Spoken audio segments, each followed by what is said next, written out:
ఏంటి మీకు ఏం కావాలి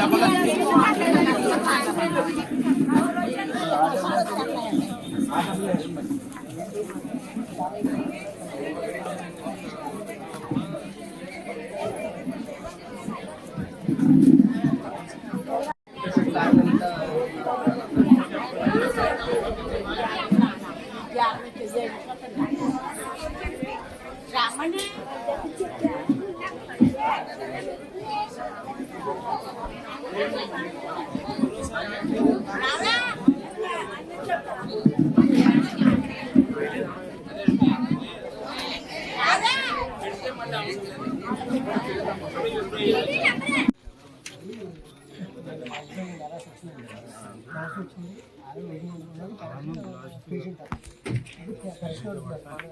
ఏజ్ ప్రకారం age sir 60 years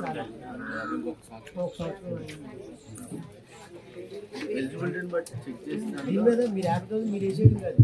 Aadhaar card దీనికి ఆధార్ కార్డు ఫైల్ మీ దగ్గర ఉంటే ఇలా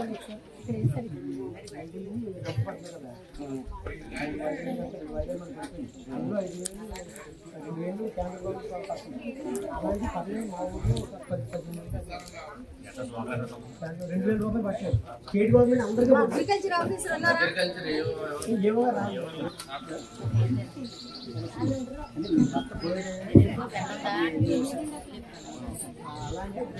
వేరే చోటకి ఆర్డబ్ల్యూఎస్ ఒకసారి ఆ బోధను కూడా చూసి దాన్ని కూడా డైవర్ట్ చేయండి. అది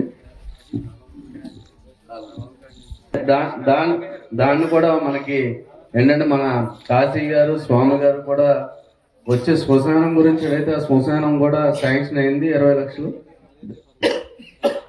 దాన్ని కూడా డెవలప్మెంట్ చేయడానికి, అలాగే మనకి కాలనీలో కూడా 23 లక్షల రోడ్లు అన్నిటిలో కూడా మొత్తం రోడ్లన్నింటిని కూడా కంప్లీట్ చేస్తున్నాం. ఎందుకంటే మనకి కూటమి ప్రభుత్వంలో మన ముఖ్యమంత్రి నారా చంద్రబాబు నాయుడు గారు, మన ఉప ముఖ్యమంత్రి పవన్ కళ్యాణ్ గారు, మన ప్రధానమంత్రి నరేంద్ర మోడీ గారి ఆశీస్సులతో గ్రామం అంతా కూడా అభివృద్ధి పదంలో నడిచేటట్టుగా, అలాగే మనకి కాపారం కాలం నుంచి మంచినీటి చెరువు కూడా పైప్ లైన్ కూడా ఇమీడియట్గా దాన్ని కూడా చేస్తాం. ఈ పండుగ లోపలే దాన్ని కూడా పూర్తి చేస్తాం. అలాగే డ్రైన్స్ కూడా ఇబ్బంది ఉన్నాయని చెప్తున్నారు. దాంట్లో కొంచెం టెక్నికల్ ప్రాబ్లమ్స్ ఉన్నాయి కాబట్టి ఆ డ్రైన్స్ కూడా త్వరలో ఒక ప్రయారిటీ ప్రకారం ఆ డ్రైన్స్ అన్నిటిని కూడా చేస్తాం. అలాగే మనకి అన్నదాత సుఖీభవ కానీ, తల్లికి వందనం కానీ, ఉచిత 3 సిలిండర్లు, అలాగే అనేక సంక్షేమ పథకాలతో పాటు మనకి అభివృద్ధి పదంలో కూడా ఈ కూటమి ప్రభుత్వం ముందుకు నడుస్తుంది.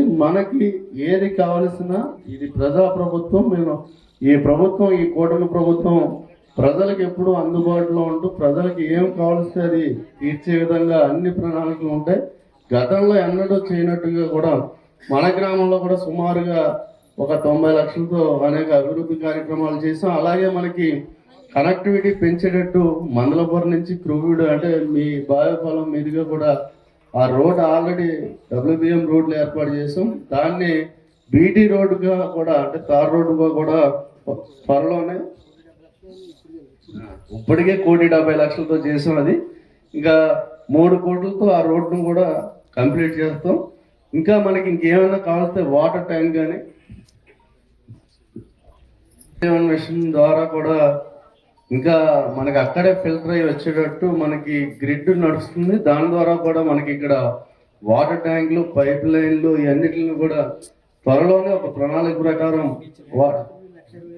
మీరు చెప్పిన అన్ని కూడా డిపార్ట్మెంట్స్ అన్ని కూడా నోట్ చేసుకుని వాటిలన్నింటిని కూడా చేయడానికి, అలాగే ప్రభుత్వం నుంచి కూడా పూర్తి సహాయ సహకారం ఉంది. మన గ్రామాన్ని అన్నింటిని కూడా అభివృద్ధి చేస్తూ, అలాగే మనం కూడా మన ముఖ్యమంత్రి గారు చెప్పినట్టుగా P4 కింద కూడా ఇందులో కూడా కొంతమంది దాతలు ముందుకు వచ్చి కొన్ని కార్యక్రమాలు అంటే ప్రభుత్వంతో పాటు మనం అందరం కూడా కలిసికట్టుగా అభివృద్ధి చేసే విధంగా ముందుకు రావాలి. మీరు అందరూ కూడా పెద్దల సహకారంతో మీరు అందరూ ముందుకు రావాలని, అలాగే మనకి ఇంకా ఏమైనా సరే సమస్యలు ఉంటే ఒక అర్జీ రూపంలో ఇంకా కన్వాయ్ కూడా ఇంకా మిగతా ఉంటే వాటిని కూడా తీసుకొస్తే, అలాగే రోడ్స్ కూడా అడుగుతున్నారు. అంటే మనం ఒక ప్రయారిటీ ప్రకారం ముందు ఎక్కడైతే మట్టి రోడ్లు ఉన్నాయో అన్నిటిని కూడా WBM రోడ్లు, అలాగే వాటి తర్వాత CC రోడ్ల కింద కూడా మారుస్తున్నాం. మనకి అలాగే పొలాల్లోకి వెళ్ళి సొంత రోడ్లను కూడా త్వరలో వాటిని కూడా ఏర్పాటు చేస్తాం. అంటే రైతుల భాగస్వామ్యంతో వాటిని కూడా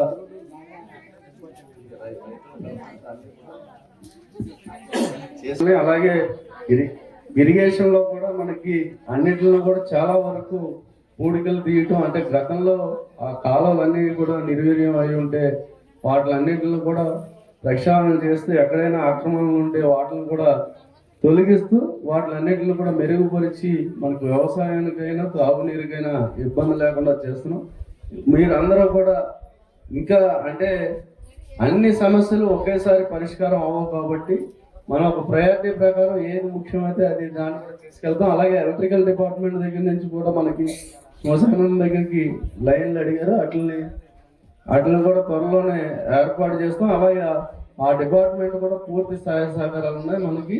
అంటే ఇప్పుడు కూడా చాలా లైన్లు మన నియోజకవర్గంలో ఎప్పుడూ చేయని విధంగా సుమారు 20 కోట్లతో ఎలక్ట్రికల్ వర్క్స్ కూడా మనం ఈ 18 నెలల్లో కూడా చేసాం. మనం ఈ 18 నెలల్లో కూడా నియోజకవర్గం అంతా సుమారుగా 130 కోట్లతో ఇక్కడ వరకు, అలాగే 450 కోట్లతో రైల్వే ఓవర్ బ్రిడ్జ్లు కూడా వచ్చినాయి. మనం ఎంత అభివృద్ధి పదంలో అలాగే అందరికీ కూడా ధాన్యం కూడా మనకి తోలిన వెంటనే 48 గంటల్లోనే ఇస్తామని చెప్పి చాలా మందికి 24 గంటల్లో 5 గంటల్లో కూడా రైతులందరికీ ఇవ్వటం. అంటే రైతులందరూ కూడా ఎక్కడికి వెళ్ళినా చాలా సంతోషంగా అందరూ కూడా ఎంతో ఆప్యాయంగా ఈ కూటమి ప్రభుత్వం ముందుకు పిలుస్తున్నారు. మన అందరం కూడా కలిసికట్టుగా మన గ్రామాన్ని స్వచ్ఛ గ్రామంగా అంటే శుభ్రంగా ఉంచుకునేటట్టు చేసుకునే ట్రైన్స్ అన్నింటిని కూడా మెరుగుపరుచుకోవాలి. దాంట్లో మీరందరూ కూడా పాల్గొనాలని మీ అందరినీ కూడా కోరుతూ